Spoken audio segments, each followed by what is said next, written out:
जय श्री राधे कृष्ण। आप सभी का आपके अपने YouTube channel BK Mishra present में बहुत बहुत स्वागत है।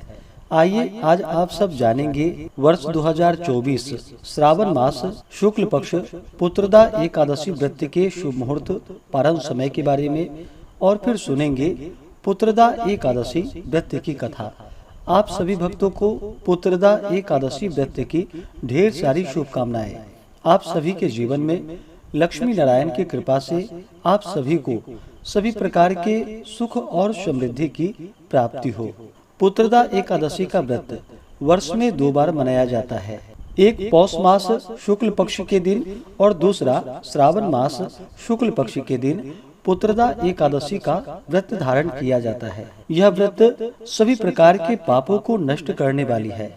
पद्म पुराण के अनुसार सांसारिक सुखों की प्राप्ति और पुत्र इच्छुक भक्तों के लिए पुत्रदा एकादशी व्रत को पुण्यफलदायी माना गया है। संतानहीन या पुत्रहीन जातकों के लिए यह व्रत को बेहद अहम माना जाता है। इस दिन विशेष प्रकार से भगवान विष्णु, माता लक्ष्मी का और चातुर्य मास के दौरान यह व्रत आता है, तो इस दौरान भगवान शिव जी का पूजन करना चाहिए। और श्रावण के महीने में भगवान शिव जी के भी पूजन का विशेष महत्व माना गया है, तो भगवान शिव जी का पूजन करना चाहिए। यह व्रत त्रिदेवों के निमित्त माना गया है। ब्रह्मा, विष्णु और महेश, इस व्रत में तीनों की ही पूजा अर्चना की जाती है। जो भी भक्त सच्ची श्रद्धा के साथ, नियम और निष्ठा के साथ पुत्रदा एकादशी का व्रत धारण करते हैं, तो इस व्रत के प्रभाव से व्यक्ति के सभी प्रकार के पापों का नाश होता है तथा जब व्यक्ति के पाप और ताप नष्ट होते हैं तभी उनके पुण्य उदित हो पाते हैं। उसके बाद ही सांसारिक सुखों की प्राप्ति हो पाती है। तो यह व्रत घोर से घोर पापों को नष्ट करने वाली है तथा भगवान विष्णु की कृपा से संतान इच्छुक भक्तों को संतान लाभ की प्राप्ति होती है। श्रावण मास शुक्ल पक्ष की एकादशी को इसे पुत्रदा एकादशी और पवित्रा एकादशी के नाम से भी जाना जाता है। पुत्रदा एकादशी के व्रत में इस दिन भगवान का, जो कि गंध पुष्प धूप दीप आदि से पूजन करके विशेष प्रकार से गुड़ और साबुत धनिये से भगवान की पूजा अवश्य ही करनी चाहिए और गुड़ का प्रसाद भी ग्रहण करना चाहिए। श्रावण मास शुक्ल पक्ष की एकादशी तिथि प्रारंभ समय, जो कि 15 अगस्त 2024 दिन गुरुवार सुबह 10:29 और एकादशी तिथि की जो समाप्ति है वह 16 अगस्त 2024 दिन शुक्रवार सुबह 9:40 पे एकादशी तिथि की समाप्ति है। तो शुद्ध रूप से सूर्योदय व्यापनी के अनुसार 16 अगस्त को सभी भक्तजन व्रत को धारण करेंगे और व्रत का पारण, जो कि हरिवासर समाप्त होने के बाद करना चाहिए। हरिवासर का समय द्वादशी तिथि का पहला चौथाई हिस्सा हरिवासर का होता है, तो उसे छोड़ करके व्रत का पारण करना चाहिए। द्वादशी तिथि की जो समाप्ति है वह 17 अगस्त 2024 दिन शनिवार को सुबह 8:07 पे द्वादशी तिथि की समाप्ति है। तो सभी भक्तजन व्रत का पारण 17 अगस्त को करेंगे, शनिवार के दिन। इस दिन पारण का जो समय होगा 17 अगस्त को, वह समय सुबह 5:51 से सुबह 8:05 तक सभी भक्तजन व्रत का पारण कर लेंगे। पुत्रदा एकादशी व्रत का पारण, जो कि दुर्वा दलेन पारणम, यानी कि दुर्वा दल से व्रत का पारण है, यह संभव ना हो पाए तो आप जल, फल या तुलसी दल से व्रत का पारण करें। एकादशी तिथि के दिन 16 अगस्त को ब्रह्म मुहूर्त का समय सुबह 4:22 से सुबह 5:05 तक होगा। सूर्योदय का समय सुबह 5:32 और सूर्यास्त शाम 6:32।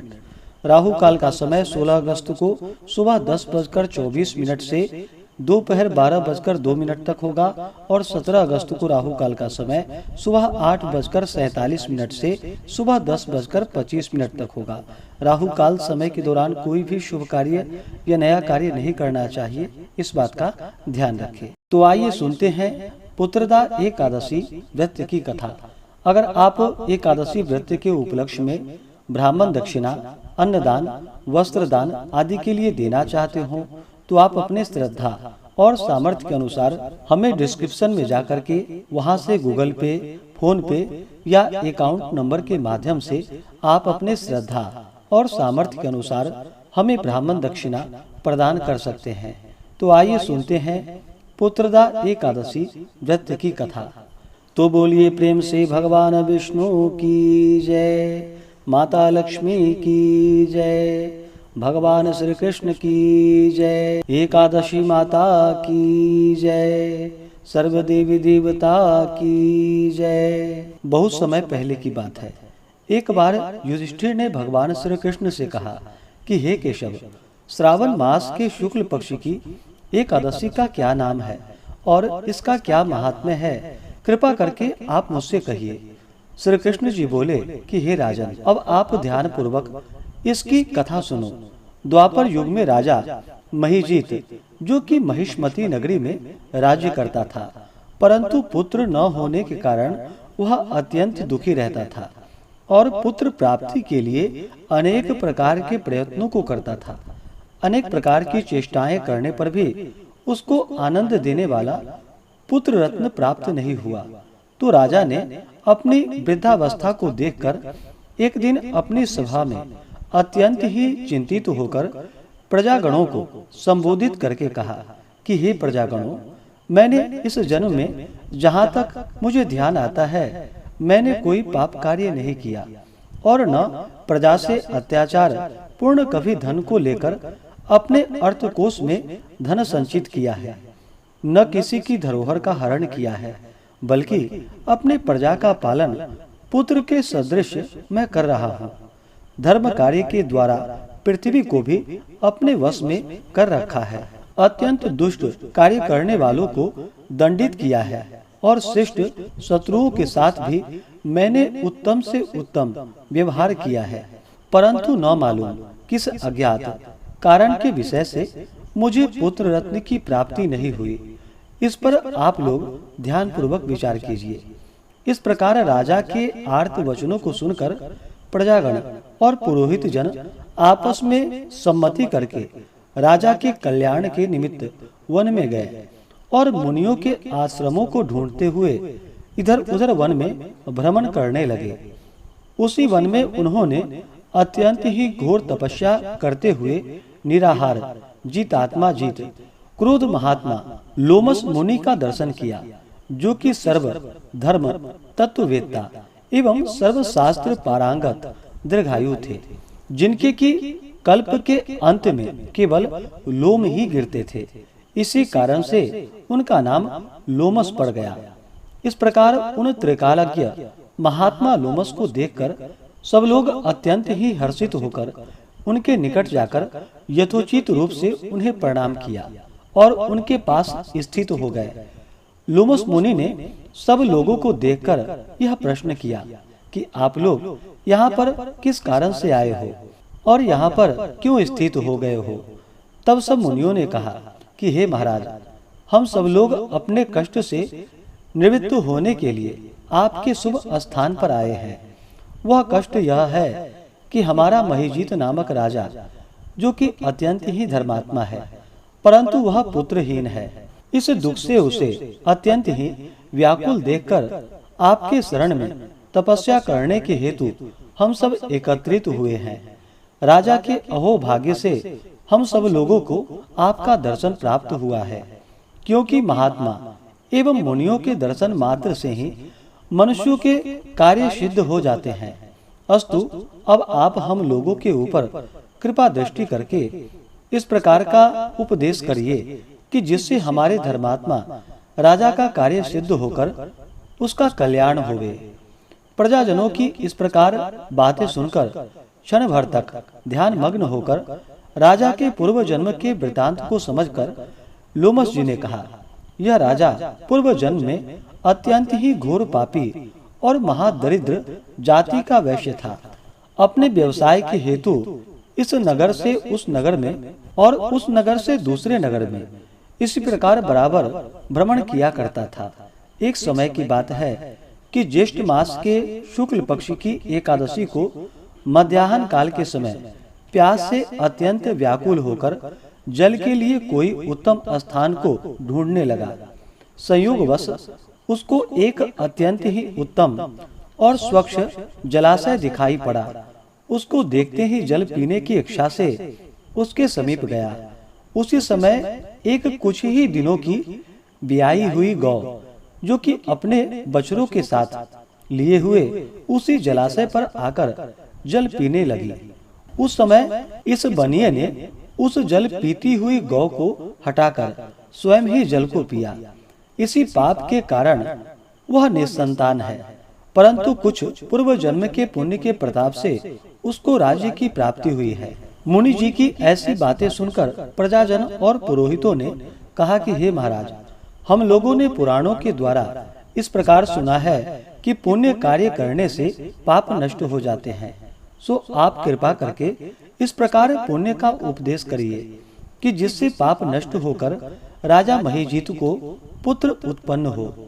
तब लोमस ऋषि ने कहा कि हे मनुष्यों, श्रावण मास के शुक्ल पक्ष की पुत्रदा नामक एकादशी का व्रत तुम लोग करो और नियम पूर्वक पूजन इत्यादि करके रात भर जागरण करो तथा उसका सब फल अपने राजा को प्रदान कर दो, तो उस राजा को पुत्र उत्पन्न होगा।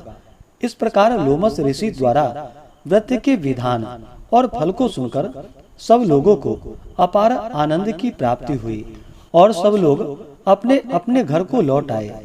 श्रावण मास जब आया तब सब लोगों ने लोमस ऋषि के आज्ञा अनुसार राजा सहित भक्ति और विधान पूर्वक एकादशी का व्रत किया और दूसरे दिन अपना अपना फल उन सब लोगों ने राजा को प्रदान कर दिया। उस फल के प्रभाव से राजा की रानी ने गर्भ धारण कर समय आने पर पुत्र रत्न को प्राप्त किया।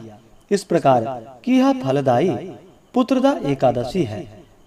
इसलिए इस लोक और उस लोक में आनंद प्राप्त करने वाले को इस पुत्रदा एकादशी व्रत को अवश्य ही करनी चाहिए। इस एकादशी का महात्म्य पढ़ने और सुनने से घोर पाप से मुक्ति होती है। तो बोलिए प्रेम से भगवान विष्णु की जय, माता लक्ष्मी की जय, एकादशी माता की जय, भगवान श्री कृष्ण की जय। इसी प्रकार से जो भी भक्त सच्ची श्रद्धा के साथ नियम और निष्ठा के साथ पुत्रदा एकादशी का व्रत धारण करते हैं, व्रत में नियमों का पालन करते हैं, कथा श्रवण करते हैं, भगवान की पूजा करते हैं, इससे भगवान विष्णु अपने भक्तों पर प्रसन्न होकर के अपने भक्तों के पापों को नष्ट कर देते हैं तथा मनोवांछित फल को प्रदान करते हैं। जो भी भक्तजन एकादशी का व्रत धारण करने वाले हैं, उन्हें एकादशी व्रत के लिए जो कि 10वीं के दिन से ही व्रत में नियमों का पालन करना चाहिए। 10वीं तिथि के दिन पुत्रदा एकादशी व्रत के लिए कहा गया है कि मध्याह्न काल के समय में ही हविष्यान्न भोजन ग्रहण करना चाहिए, यानी कि जौ, गेहूं, मूंग, शक्कर, घी, सेंधा नमक आदि का प्रयोग करके जो कि भोजन ग्रहण करना चाहिए। काली मिर्च का प्रयोग करना चाहिए। मध्याह्न काल में भोजन ना हो पाए तो सूर्यास्त होने से पहले ही 10वीं तिथि के दिन भोजन ग्रहण कर लेनी चाहिए। इसके बाद अपने दांतों को अच्छे प्रकार से साफ कर लेनी चाहिए। 10वीं की रात्रि ब्रह्मचर्य का पालन करते हुए भगवान विष्णु के नामों का और एकादशी व्रत का स्मरण करते हुए सोना चाहिए। एकादशी तिथि के दिन सुबह ब्रह्म मुहूर्त में उठ करके नित्य क्रियाओं से निवृत्त होकर के गंगा नदी में या घर के नहाने के पानी में ही थोड़ा सा गंगा जल मिला करके स्नान करना चाहिए। शुद्ध वस्त्र धारण करके व्रती को व्रत का संकल्प लेना चाहिए। भगवान से अपने व्रत की पूर्णता के लिए प्रार्थना करनी चाहिए कि हे भगवान विष्णु, आज मैं पुत्रदा एकादशी का व्रत धारण करने जा रहा हूँ या करने जा रही हूँ। इस प्रकार से भगवान से प्रार्थना करें कि मेरे सभी प्रकार के पाप और ताप नष्ट हो जाएं, हमें पुण्य फलों की प्राप्ति हो, यह व्रत मेरा निर्विघ्न पूरा हो, आप हमें आशीर्वाद प्रदान करें। इस प्रकार से भगवान से प्रार्थना करें। आपके मन में जो भी इच्छा हो, जो भी कामना हो, वह भगवान विष्णु से कहें। एकादशी तिथि के दिन रात्रि उपवास रहते हुए व्रत को धारण करें। जो उपवास नहीं रह पाते हैं, जिनका स्वास्थ्य सही ना हो, तो आप एक समय फालाहार ग्रहण करके व्रत को धारण करें और इस दिन भगवान का सुबह और शाम के वक्त पूरे विधि विधान के साथ पूजन करना चाहिए, कथा श्रवण करनी चाहिए। इस दौरान ओम नमो भगवते वासुदेवाय या श्री कृष्ण गोविंद हरे मुरारी आदि नामों का अवश्य ही जप करना चाहिए। इस दौरान ब्रह्मचर्य का पालन करना चाहिए। तामसिक वस्तुओं का प्रयोग बिल्कुल भी नहीं करना चाहिए। शुद्ध और सात्विकता का पालन करते हुए भगवान विष्णु के चरणों में अपना मन लगाना चाहिए।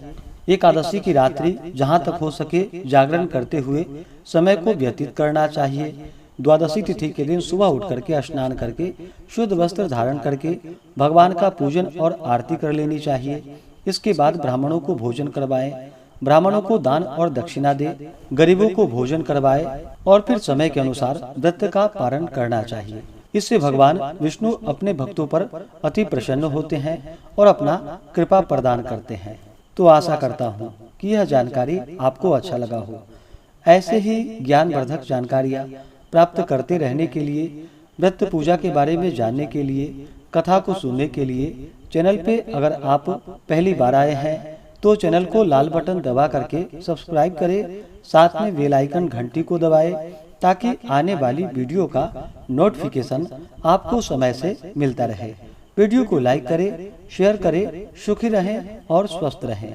जय श्री राधे कृष्ण। धन्यवाद।